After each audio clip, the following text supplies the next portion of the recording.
সবাইকে শুভেচ্ছা জানিয়ে এই লেসন শুরু করছি।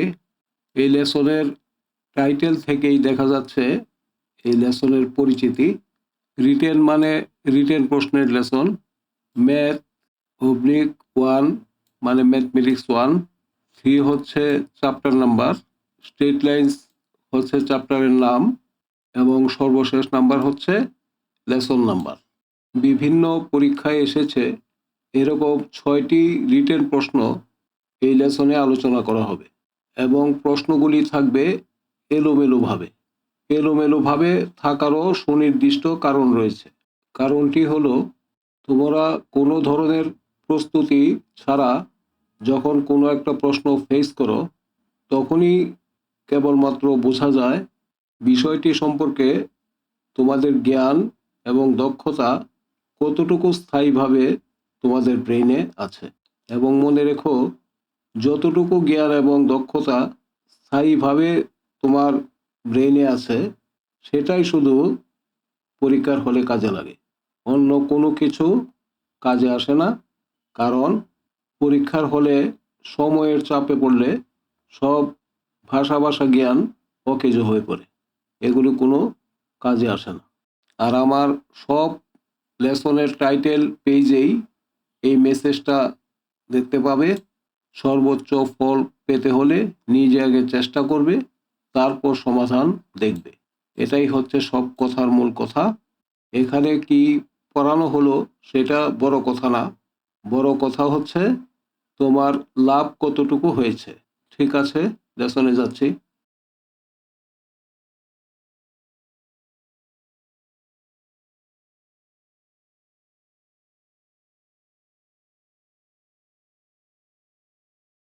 প্রশ্নটাতে বলেছে কে এর কোন মানের জন্য 5x plus 4y minus 6 equals to 0 এবং 2x plus ky plus 9 equals to 0 সরল রেখা দুটি সমান্তরাল হবে।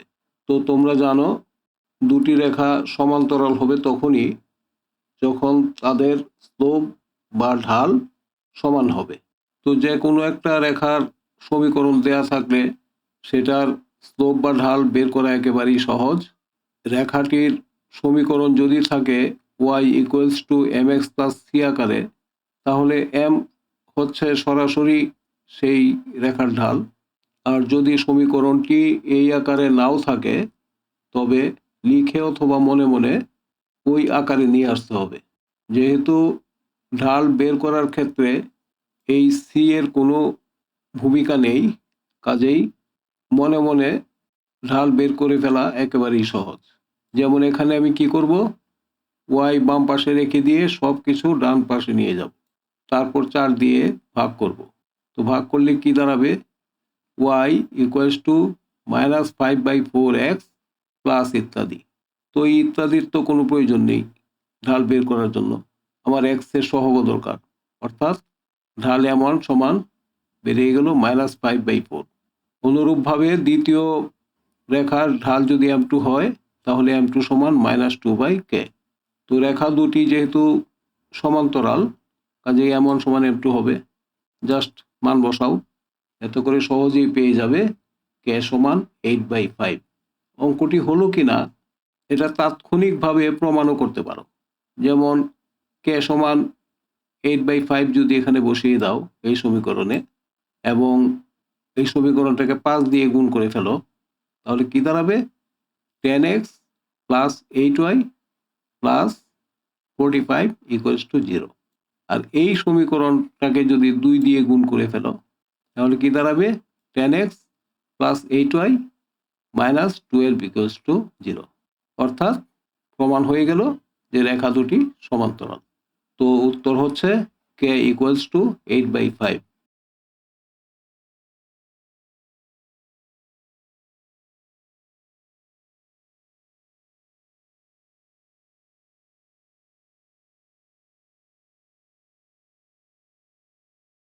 প্রশ্নটাতে কি দিয়েছে আর কি চেয়েছে, 8x plus 15y minus 12 equals to 0 রেখার সমান্তরাল এবং রেখাটি থেকে 2 একক দূরে অবস্থিত সরল রেখা মূল বিন্দু থেকে লম্ব দূরত্ব নির্ণয় করো। তো 8x plus 15y minus 12 equals to 0 রেখার সমান্তরাল যে কোনো রেখার সাধারণ সমীকরণ হচ্ছে 8x plus 15y plus c সমান 0। সির মান হতে পারে অসংখ্য 1 2 3 4 5 6 1.5 ইত্যাদি ইত্যাদি। সুতরাং এই সমান্তরাল রেখাগুলির সংখ্যাও অসংখ্য। এই সবগুলি সমান্তরাল রেখার যে ফ্যামিলি সেটাকে বলছি প্যারালাল ফ্যামিলি। এগুলি এভাবে বলতে হবে এমন কোনো কথা নাই। মূল জিনিসটা বুঝে নিয়ে তোমরা তোমাদের ইচ্ছা মতো যেভাবে ভালো লাগে সেভাবে লিখো। তো যাই হোক, এই যে দুইটি সমান্তরাল রেখা, এই সমান্তরাল রেখা দুটির মাঝখানের দূরত্ব বের করার ফর্মুলা হচ্ছে এটা, absolute value of C minus of -12 মানে সি প্লাস 12 হয়ে গেল, divided by root over A square plus B square. তো এটা সমান দেওয়া আছে 2, তো জাস্ট সিম্পলিফাই করলে দাঁড়াবে absolute value of C plus 12 সমান 34, যেখান থেকে আসবে সি সমান 22 অর সি ইকুয়ালস টু -46। এখন মূল বিন্দু থেকে এই রেখার দূরত্ব যদি হয় ডি, তাহলে ডি সমান absolute value of C divided by 17, যেখান থেকে আসবে ডি ইকুয়ালস টু 22/17 অর 46/17।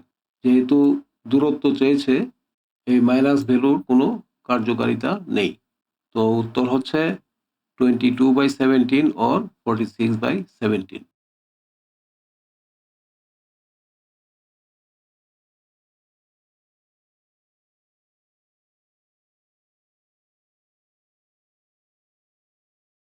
এটা একটা ভালো অঙ্ক। প্রশ্নটাতে বলেছে B11 এবং C-1 বিন্দুদ্বয়ের সাথে ক্ষেত্রফল 5 বর্গ একক বিশিষ্ট ত্রিভুজ গঠনকারী সকল বিন্দুর লোকাসের সমীকরণ নির্ণয় করো। অঙ্কটা চুয়েটের এডমিশন টেস্টে এসেছিল 2008 2009-এ। তো মনে করি লোকাসের যে কোনো একটা বিন্দু PXY, এখন পি, বি এবং সি এই তিনটা বিন্দু দিয়ে যে ত্রিভুজটি গঠিত হবে সেটার ক্ষেত্রফলের ফর্মুলা হচ্ছে এইটা। একটি ত্রিভুজের 3টি শীর্ষবিন্দু দেওয়া থাকলে তা থেকে কিভাবে সেই ত্রিভুজের ক্ষেত্রফল বের করা যায় সেটার উপর আমার একটা ভিডিও আছে। এইসব বিশ্লেষণমূলক ভিডিও রাখা আছে সায়েন্স ইনসাইটস নামক যে প্লেলিস্ট রয়েছে সেখানে। তোমরা যারা দেখোনি তারা দেখে নিও। তো যাই হোক, এখানে মান বসিয়ে গেলে শেষ পর্যন্ত ত্রিভুজ পিবিসি এর ক্ষেত্রফল দাঁড়াবে absolute value of X minus Y. তো এখন জাস্ট শর্তটা আরোপ করো। এই ত্রিভুজের ক্ষেত্রফল সমান দেওয়া আছে 5 একক, সুতরাং absolute value of X minus Y সমান 5, যেখান থেকে আসবে এক্স মাইনাস ওয়াই সমান +-5। এটাই হচ্ছে উত্তর।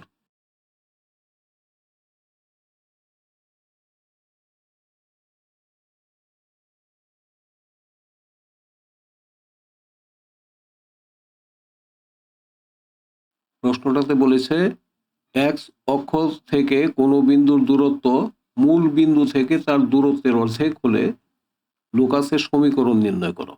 এটা ছোট খাটো একটা ভালো অঙ্ক, ওয়েট দিয়েছিল 4-5-এ।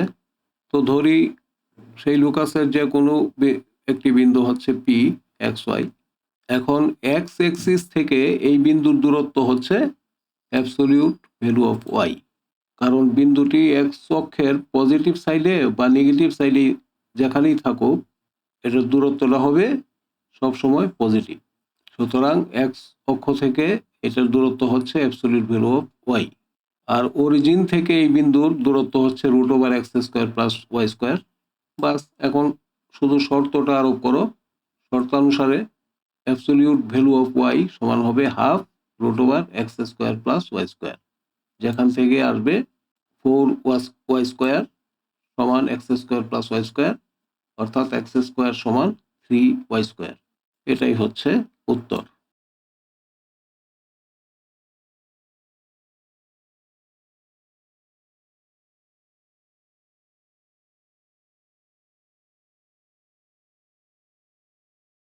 এটার উত্তর দেওয়ার জন্য এতগুলি কথা আসলে লিখতে হবে না। বিষয়টা কি সেটা ভালোভাবে বুঝে নিয়ে তোমরা তোমাদের ভাষায় যেটুকু লেখার লিখবে। বিষয়টা হচ্ছে একটি সরল রেখার এক পাশে একটা বিন্দু আছে। এই সরল রেখা থেকে এই বিন্দুর দূরত্ব হচ্ছে ডি। তো এই সরল রেখার সাপেক্ষে এই বিন্দুর প্রতিচ্ছবি বিন্দু কোনটা? প্রতিচ্ছবি বিন্দুটা আছে এই সরল রেখার বিপরীত পাশে একই দূরত্বে। তাহলে বিন্দুটি হচ্ছে পি, আর পি ড্যাশ হচ্ছে তার প্রতিচ্ছবি বিন্দু। তাহলে পি ড্যাশ সমান কত হবে? 2d। কারণ সরল রেখাটির অবস্থান এই পি ড্যাশের ঠিক মাঝখান দিয়ে। এই হচ্ছে বিষয়। তো যে কোনো একটা বিন্দু থেকে কোনো সরল রেখা যে দূরত্ব, সেই ফর্মুলা জাস্ট অ্যাপ্লাই করো। তো ডি সমান 4 × 2, 4 × 2 plus 3 × 3 minus 7 divided by √4 square plus 3 square সমান হবে অ্যাবসলিউট ভ্যালু অফ 10/5 সমান 2। তো ডি সমান 2 দাঁড়ালো। তাহলে পি ড্যাশ সমান 2d সমান 4, অর্থাৎ পি ড্যাশ সমান 4 ইউনিট। এটাই হচ্ছে উত্তর।